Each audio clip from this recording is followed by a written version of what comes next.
ha provocato una stretta al cuore, perché io soffro, come immagino tantissimi ragazzi del nostro quartiere, la noia borghese, la noia. Non ci sono dei veri e propri spazi dove coltivare il proprio essere, dove coltivare la propria umanità.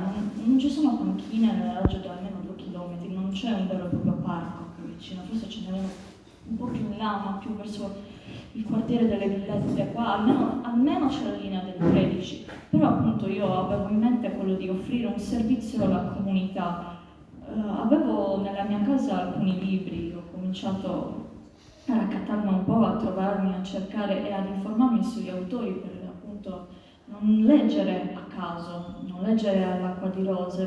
Molte persone si vantano di essere avidi lettori, io leggo sempre, ma cosa leggi esattamente?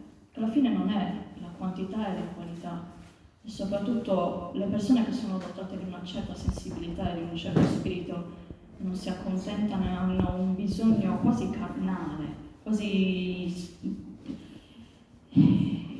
che non può essere saziato se non attraverso certi autori. Quindi il mio obiettivo è quello di offrire un servizio di possibilmente di elevata qualità, ma non solo. Io vorrei proprio che questo spazio divenisse un luogo di confronto e di cultura per noi ragazzi, ma anche in verità per gli adulti, perché alla fine credo che forse le persone che più avrebbero bisogno di educazione dovrebbero essere proprio gli adulti che vivono magari da qualche decennio una vita un po' monotona, troppo inquadrata, avrebbero bisogno di un po' di freschezza nella loro vita. Io ci voglio credere, anche se sembra veramente molto spesso che si rassegnino a questo tipo di vita, ma io ho fiducia che almeno una persona su 100.000 la potrei aiutare in questo modo. Fermo un secondo, garanti almeno serve il microfono, vedi oggi quante persone ci stanno ascoltando e quante altre. Ringraziamo qua il recorder che abbiamo del giornalista Cagliaritano online. Sì, certo maestro, porta neanche qualche altra, però voglio dire che pensiamo sempre al contrario, che i giovani siano senza idee, che siano senza voglia di far nulla, che non ci osservino e che non pensino ai libri e siano solo virtuali. Te lo voglio chiedere, se quantitativamente, adesso non la qualità, perché in dubbio è la qualità di tutti, adesso quantitativamente toglici questa spina, perché noi siamo un po' increduli, diciamo che sono i giovani dicono che sono gli altri. Quanti siete a volere il libro cartaceo, a credere ancora in una biblioteca come luogo di incontro? Quanti sono? Molti più di quello che potrebbe sembrare, perché continua a rimanere il fascino della materialità. L'uomo è fondamentalmente materialista, è fondamentalmente attaccato alla realtà.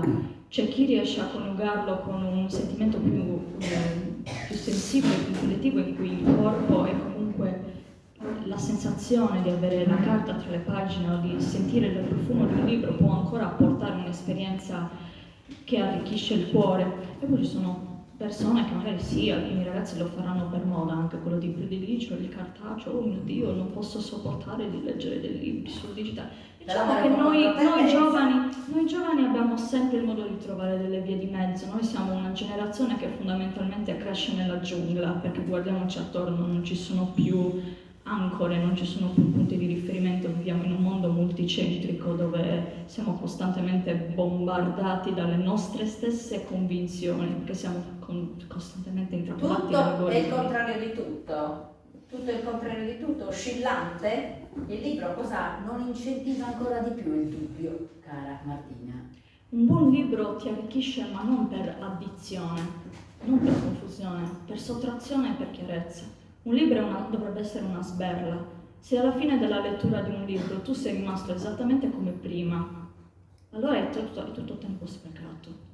Quindi basta leggere libri che non fanno altro che rafforzare le tue idee. Tu devi uscire, devi trovare quel libro, quell'autore che ti sta anche un po' antipatico, che magari è un autore un po' sfigato, controverso, che nessuno vuole nominare. Quelli sono i libri migliori, perché alla fine, confrontandosi con delle realtà che nessuno ha il coraggio di toccare, vengono fuori lati di te che sono più sensibili alla qualità di poterti aprire a delle situazioni e a delle persone a cui nessun altro si può rivolgere. svolgere. Benissimo, quindi leggere un po' tutto quello che troveremo, gli scaffali sono ancora qua che attendono un abbraccio cartaceo, quindi chiedo a chiunque porti qua, porterà del materiale, la bibliotecaria fa una valutazione che non è una censura, farà una giusta valutazione e posizionerà poi, vedete si è già iniziato un lavoraccio di metterli per materia, come si suol dire, e archiviandoli in un certo modo, catalogandoli. Facciamo conti di fare che un catalogo, Martina, qua pian piano. Io attraverso un'applicazione software sul tablet sto facendo un catalogo digitale che è possibile esportare su Excel e quindi anche all'occorrenza stampare, ma fondamentalmente il catalogo è semplicemente uno strumento di ricerca in modo che qualcuno quando viene nella mia biblioteca la domenica mattina chiede mi scusi questo testo, io lo cerco, non mi ricordo se l'abbiamo, ce l'ho. Cercheremo di aprirla anche qualche altra ora, come le presentazioni che ci saranno in questa occasione. Inizieremo subito. Guarda, abbiamo qui Graziella Oppo con la sua poesia filosofica che porterà un dubbio ulteriore con Senza corazze dopodomani. So che tu sei impegnata al venerdì. Sabato sera dovrei esserci, non c'è problema. Poi c'è la poesia metafisica di Franco, poi c'è Versi di Sardegna. Apriamo in poesia proprio, con la poesia, lavoreremo un po' tutto, parleremo anche di questo. Ma adesso vorrei chiedere, i libri ce li abbiamo e li snobbiamo a volte perché ce lo possiamo permettere nel 2023 di scegliere tra l'online, il cartaceo, però tempo fa non c'era il libro che è un lusso, per averli ci è voluto tanto, qua fuori abbiamo sotto il tendone una prova di che cosa? Dell'ingegno umano che ha realizzato qualcosa che poi ha portato questo nostro discorso, perché se il libro si è diffuso così tanto a noi che anche con €1,50 li troviamo nei mercatini, è perché qualcuno ha creato anche un modo per poter diffondere la scrittura degli altri. Qua fuori abbiamo un'opera particolare, se qualcuno ci vuole raccontare quel macchinario fuori che cos'è, perché qui fuori sotto il tendone c'è un macchinario che era per qualcosa. Chi ce lo vuole raccontare però qua, venite un attimo, perché lì è difficile per chi vi sta ascoltando perché siamo online.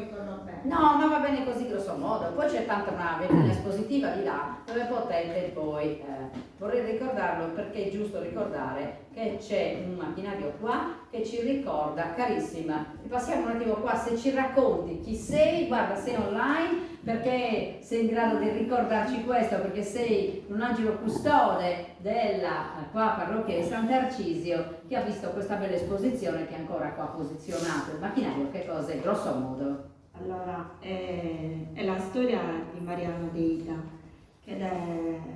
lui è nato in una famiglia molto cattolica e da ragazzini li mandavano subito a lavorare e lui non trovava lavoro e mi ricordo che un giorno si era fermato davanti a una tipografia, adesso non ricordo il nome, e aveva chiesto se poteva lavorare.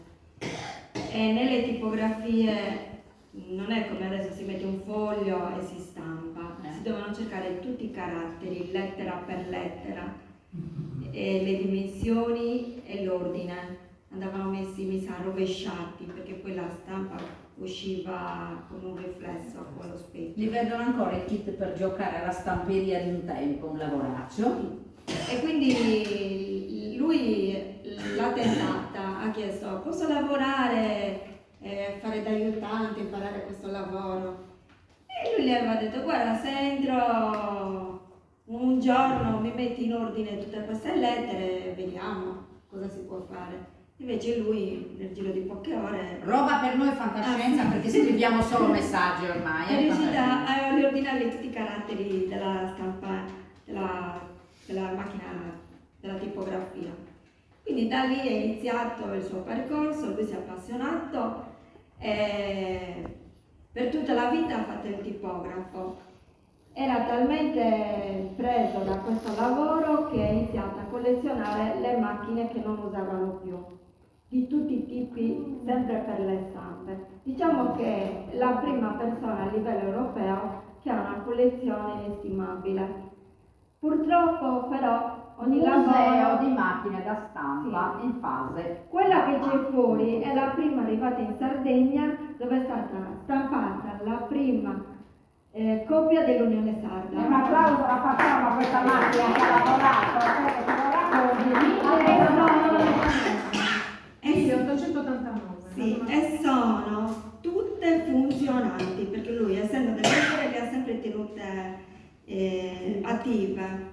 Però come tutti i lavori c'è il pro e il contro. A me piacerebbe ricordarlo perché anche se lui l'ha fatto con passione, con devozione, ha fatto una mostra qua 2 anni fa e ci ha fatto vedere che con quelle macchine hanno fatto anche il primo catechismo religioso stampato con quelle macchine. E a maggior ragione si occupavano delle stampe della curia, delle cose religiose sia sarde che romane, insomma dell'Italia. Però si sa. E ora ce l'abbiamo qua a Sant'Arcisio, nessuno lo sa, quasi nessuno. E stanno cercando un posto per poter esporle definitivamente. La figlia Elena sa usare le macchine, ha fatto in tempo, perché il papà purtroppo è venuto a mancare a luglio. È morto. All'età di 68 anni, proprio con l'inalazione degli inchiostri, ha avuto dei tumori che portano a quel Oggi tipo noi di ci cancro. troviamo in tutta un'altra modalità, Martina, vedi come era prima e come oggi, in questi 200 anni abbiamo fatto tutte queste corse, ma la giovane Martina qui ci ricorda che il libro cartaceo è così tanto importante e che c'è bisogno di avere libri così. Lo facciamo anche in memoria di una persona come questa, Mariana Deita, Mariano, che questa oggi se sarebbe stato vivo avrebbe contribuito in maniera esemplare perché si dedicava molto ai bambini della parrocchia e faceva attività, le facevamo insieme. Adesso che era arrivato Don Eugenio a maggior ragione, però il destino ha voluto che lui se ne andasse via così. Possiamo vedere un'esposizione poi di là, vero? Sì, io ho esposto alcune stampe che abbiamo fatto proprio in occasione dei bambini, eravamo sotto Covid, l'abbiamo voluta fare lo stesso. Dei gioielli bellissimi, di arte c'è- particolare, con tutta una stampa E particolare. l'anno che scorso, vende. che io avrei, cioè quest'anno a giugno, avevo la classe di catechismo che ha fatto le prime comunioni, eravamo d'accordo di preparare le pergamene della prima comunione con quelle stampe. Che carine, visto che cosa. Sarebbe stata una cosa originale però.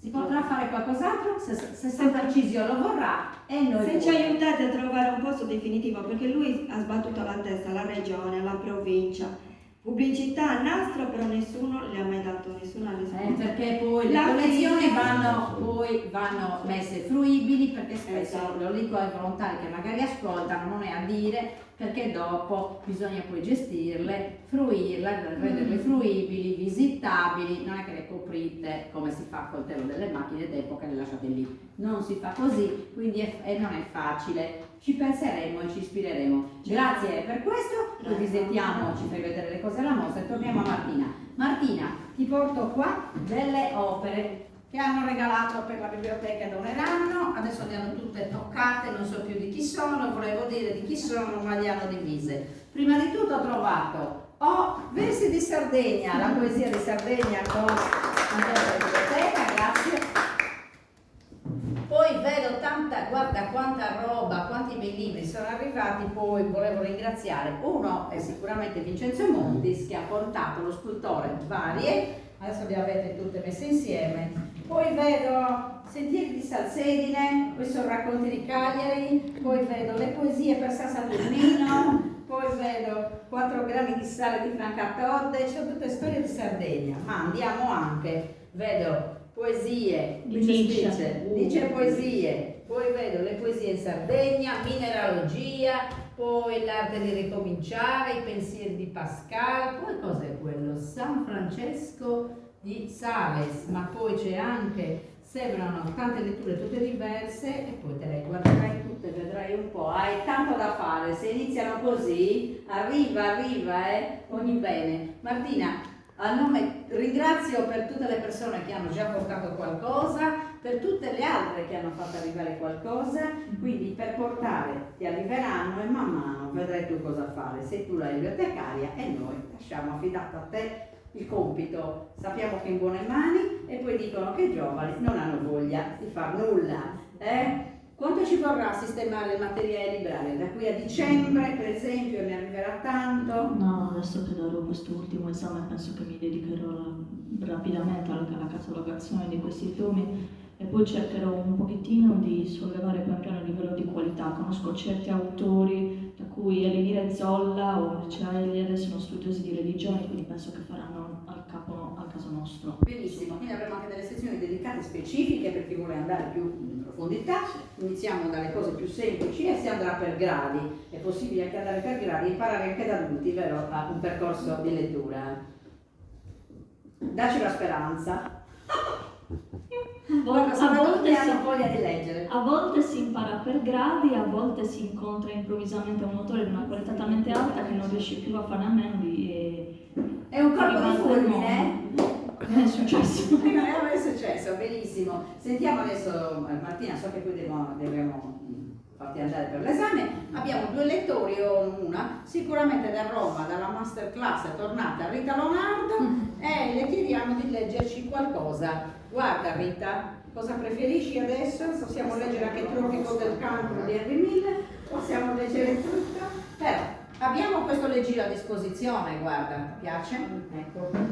Tutti gli arredi assortiti fanno lo stile di questa biblioteca oggi, c'è scritto 14 settembre, il primo giorno di scuola, l'inaugurazione della biblioteca di Sant'Arcisio, hai visto? C'è pure la lavagna e anche il cancellino. Rita Leonardo è siciliana, ma è anche sarda, vedo che ha scelto un libro che è Liriche dalle isole, tra Sicilia e Sardegna. Ma io leggerò qualcosa, credo sia di Franco, su Poeta avrà mai scrivere di scrivere a notte. Vuoi un microfono Rita? No. Vabbè. E tu a Franco? No, quella... No, non è tutto di Franco quello, No. quello è un libro assortito, vari autori, è un'antologia di libri. Una poesia tradotta dal siciliano? Dall'italiano di un poeta siciliano, Antonio Baracca. Su poeta avrà mai scrivere a de notte. Quindi aspetta, questa traduzione l'ha fatta Franco perché il poeta è siciliano, giusto? Sì. Perché altrimenti non capiamo il percorso, grazie. È un ponte tra 2 isole, la Sicilia e la Sardegna e viceversa. Posso spiegare un attimino, è stata una proposta editoriale fatta da Va 2 bene. poeti siciliani. Ah, che hanno chiesto al sardo di interagire, così? E vedi che ci sono ponti così poetici. Rita, grazie per il tuo ritorno, non ci hai abbandonato ancora. No, Ecco. ma non vi posso mai abbandonare. Lo so che ami più Roma di noi. Vabbè, adesso non entriamo in particolari. Quando tutto si prima da mutu, su poeta alluede su candile. E in sa solitudine de sa paghe, oberre sta giannas e sa musa in notte. S'amore verso suos, dante linfa a suo coro suo. Pro de sicuro non li sperdere, iscriet che ne abistare sora con ardore. S'anima sua s'attelentat e si retirat. Contende dolores e delusiones, a su tribullo no si leat. Custo est su besu de su compito suo. Sa poesia dat forza a sa vida sua e sa mente sua nutrit de virtude. Est una rosa de una infinita bellesa, sicuro con calchi forza cuzza. E in su chelu de stedos obrados, su poeta entrada in s'infinito, da esa bussola de esa fantasia sua est gitto a navigare intra sos astros in piena libertade. La traduzione in italiano... Quella è la versione originale. Sì, ok, allora la versione originale... È un po' complicato questo È giro. il Tutte le contrario. 3 lingue ci sono in Sicilia, in Sardegna e poi l'Italia. Il poeta ama scrivere di notte, quando tutto si ferma e tace. Il poeta accende la sua lucerna e nella solitudine della sua pace apre le porte alla musa notturna. L'amore per i suoi versi dà linfa al suo cuore e per scongiurare che vadano persi, scrive con ardore senza contar le ore. L'anima sua si espande e si ritrae nel raccontar dolori e delusioni. Alla tribolazione non si sottrae. Questo è il fardello della sua missione. La poesia dà vigoria alla sua vita, nutre di virtù la sua mente. È una rosa di una bellezza infinita, seppur con qualche petalo tagliente. E nel cielo di stelle ricamato, il poeta si immerge nell'immensità. Dalla bussola della sua fantasia è guidato a navigar fra gli astri in piena libertà.